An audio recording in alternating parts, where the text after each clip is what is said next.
Assalamualaikum warahmatullahi wabarakatuh. Alhamdulillahirabbil alamin.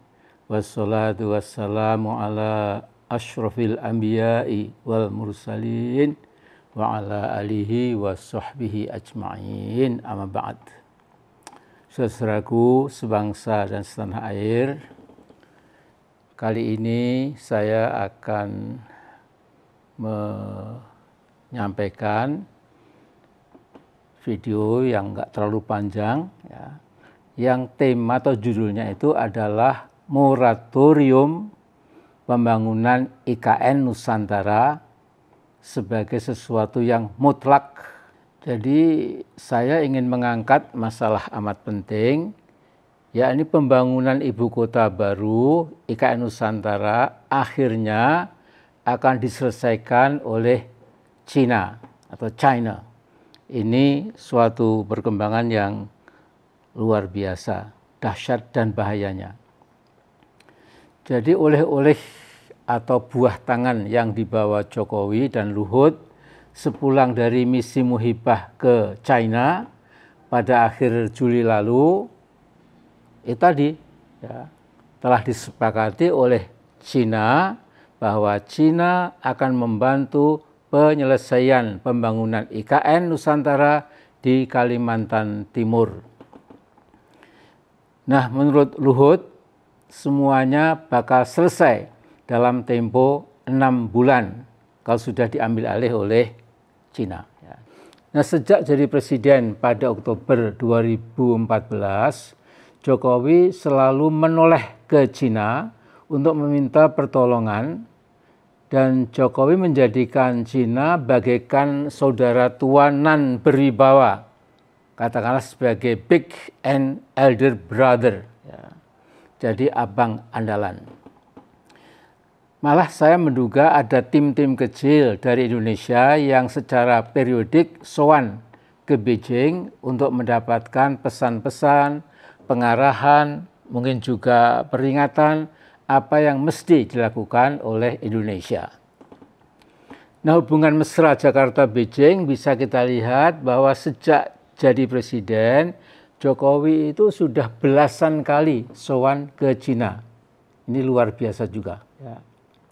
Pokoknya China harus dimuliakan, diistimewakan. Para TKA China diperlakukan secara istimewa. Nah, di antara puluhan, mungkin ratusan ribu TKA Cina, itu banyak yang mereka berbadan tegap, dan saya yakin menduga ya, mereka itu anggota-anggota People's Liberation Army, yaitu militer Cina. Yang menarik ada kesamaan antara Indonesia dan Malaysia berkaitan dengan para imigran China itu. Ya. Jadi sekian waktu yang lalu pemerintah Malaysia pernah mengeluh bahwa imigran atau turis China yang sudah masuk ke Malaysia hampir tidak ada yang kembali ke negeri mereka. Jadi mereka bergentayangan di berbagai negara federal Malaysia, banyak yang berbaur dengan China Malaysia yang merupakan sekitar 24%, hampir seperempat dari penduduk Malaysia. Nah, di negara kita Indonesia, negara kepulauan yang sangat luas, tentu lebih mudah bagi para TKA Cina maupun yang berkedok turis bergentayangan, ya, lebih luasa di kota dan desa-desa kita. Nah, jumlah WNI Cina di Indonesia juga cukup besar, sekitar 7 juta, dan sebagian mereka, sekali lagi, sebagian mereka, tidak semuanya, ya, telah menjadi agen-agen setia buat intrusi atau perembesan Chinese daratan ke negara kita. Nah, saudara-saudaraku, 2 tahun yang lalu saya melihat langsung ke Pulau G, salah satu dari 17 pulau buatan reklamasi di Teluk Jakarta. Nah, Pulau G itu sudah menjadi kota 100% kota Cina. Apartment buildings yang besar-besar semua dihuni oleh Chinese yang sebagian besar sama sekali tidak bisa berbahasa Indonesia. Jadi penampilan Pulau G itu persis seperti kota-kota Cina dengan atribut-atribut khas pecinan, tetapi dalam skala yang puluhan kali lebih besar. Anehnya, mereka punya KTP Indonesia. Ya. Saya tidak tahu siapa yang harus bertanggung jawab. Ya, sehingga kolonisasi Cina, maksudnya Cina daratan, itu step by step, sedikit demi sedikit, memang sudah berjalan tanpa halangan apapun. Tidak ada halangan. Ya. Nah, ketika impian Jokowi membangun ibu kota baru di Kaltim itu mulai gelagapan, ya, siapa lagi yang diminta tolong kalau bukan Presiden Xi Jinping yang sekaligus menjadi Sekjen Partai Komunis Cina, juga Panglima tertinggi militer Cina, dan seterusnya. Nah, kini resmi sudah Cina diminta Indonesia untuk menyelesaikan pembangunan IKN Nusantara. Begitu pembangunan ibu kota baru itu selesai, maka saya tegas katakan penjajahan Cina atas Indonesia mendapatkan angin buritan super kencang. Jokowi telah menjadi instrumen imperialisme Cina atas Indonesia. Jadi wahai bangsa Indonesia, ya Allah, bangsa terbesar nomor 4 di muka bumi, masih belum sadarkah kita ini menghadapi kenyataan yang sangat pahit sekarang ini. Sementara itu harus segera saya catat patriotisme Pak Nyoman Nuarta, arsitek top yang dimiliki Indonesia yang paling bertanggung jawab dalam pembangunan ibu kota baru di Kaltim itu. Nah, dalam video yang berdurasi sekitar 29 menit, ya, itu Pak Nyoman berkata, ini saya quote ad verbatim, ya, kata demi kata. Ini Pak Nyoman bilang, ini adalah istana pertama kita yang dibangun oleh bangsa kita, bangsa sendiri, tanpa pengaruh dari mana-mana. Ini betul-betul murni dari kita, tidak ada pengaruh dari arsitek manapun. Aku bekerja supaya selesai tepat waktu. Ini saya agak merinding ketika mendengarkan Pak Nyoman itu. Ya. Jadi keyakinan dan patriotisme Pak Nyoman itu tiba-tiba dirobohkan oleh Luhut yang mengatakan IKN Nusantara akan diselesaikan oleh China. Dan pasti omongan Luhut lebih powerful, ya, karena sudah seizin Jokowi. Ya. Nah, saya melihat boleh dibilang Jokowi ternyata sebuah, maaf ini istilah saya itu mysterious quantity, ya, sebuah entitas yang penuh teka-teki. Ya. Jadi kalau melihat pendiriannya yang dimuat majalah Tempo edisi bahasa Inggris 9 Agustus tahun ini, kita bisa kaget dengan pongahnya Jokowi sesumbar, dan sesumbarnya itu jadi judul berita. Jokowi says IKN now largest construction in the world. Jadi Pak Jokowi mengatakan IKN ini adalah proyek yang terbesar di muka bumi sekarang ini, katanya. Ya. Menurut saya Pak Jokowi itu kurang wawasan lah ya. Jadi kalau orang kurang wawasan itu kemudian seperti kodok dalam tempurung. Sampai selesai IKN cuma perlu dana sebesar 34 miliar dolar Amerika. Sampai sekarang Jokowi belum tahu dari mana dana sebesar itu diperoleh. Ya. Masih bingung ya.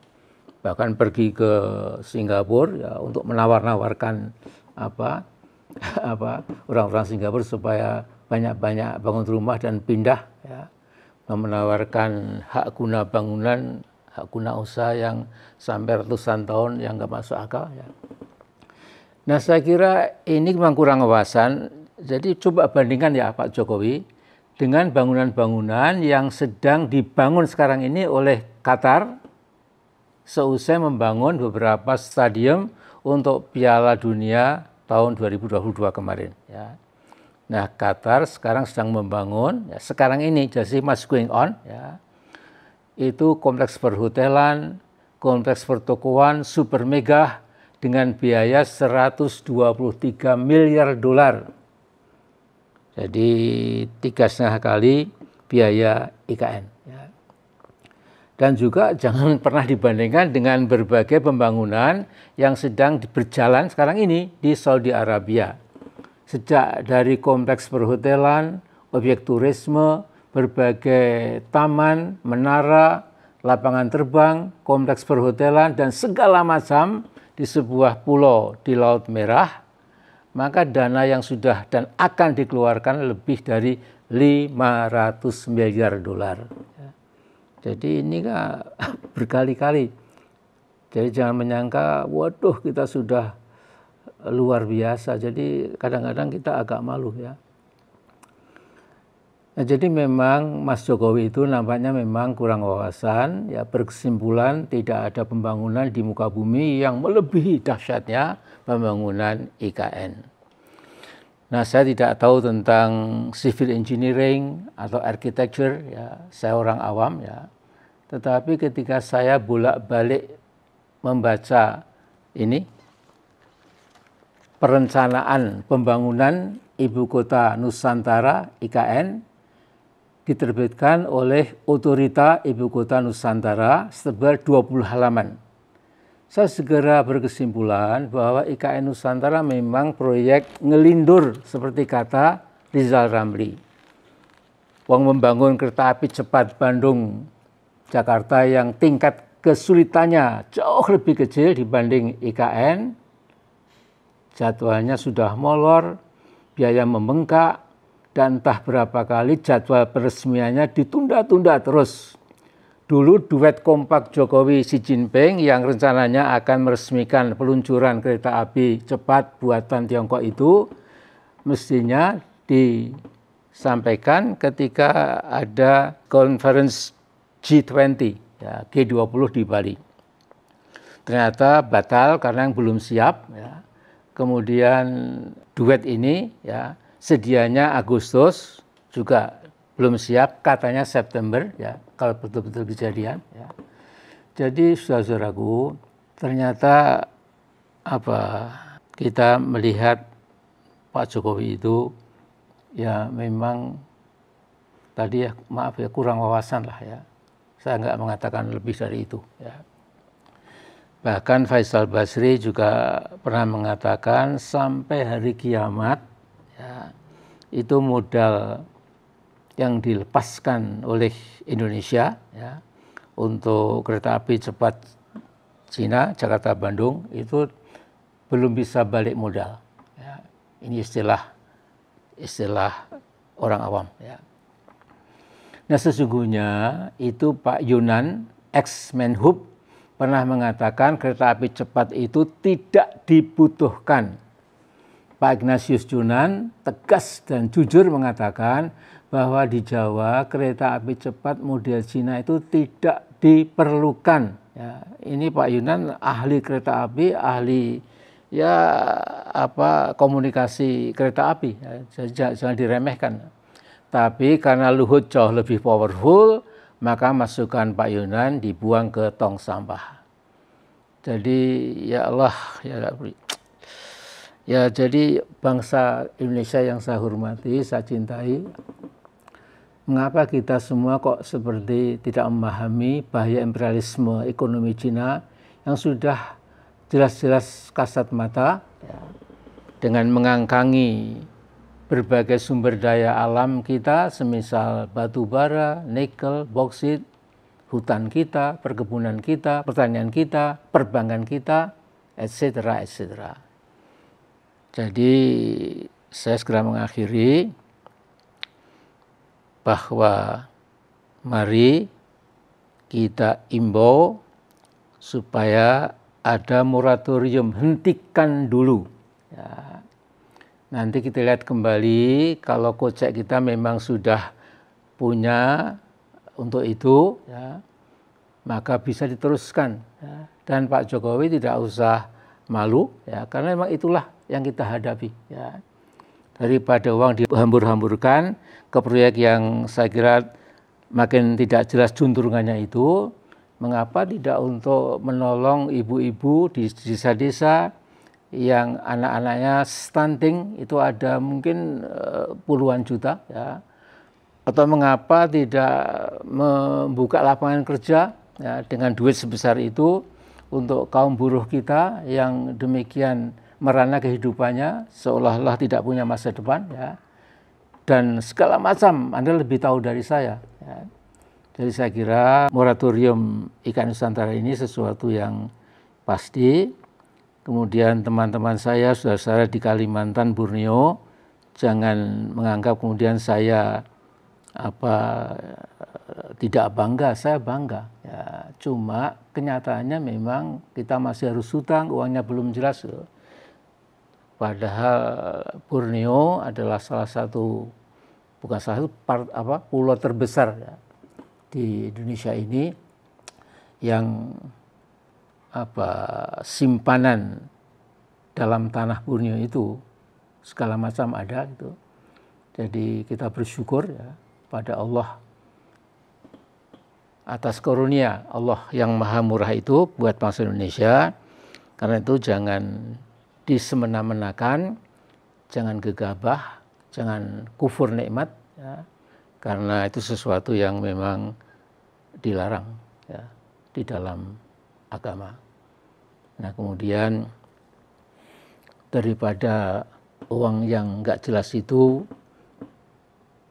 digunakan untuk IKN yang akhirnya juga akan diselesaikan oleh Cina, mengapa tidak kemudian ya untuk menolong bangsa kita yang masih lemah, du'afa mustad'afin.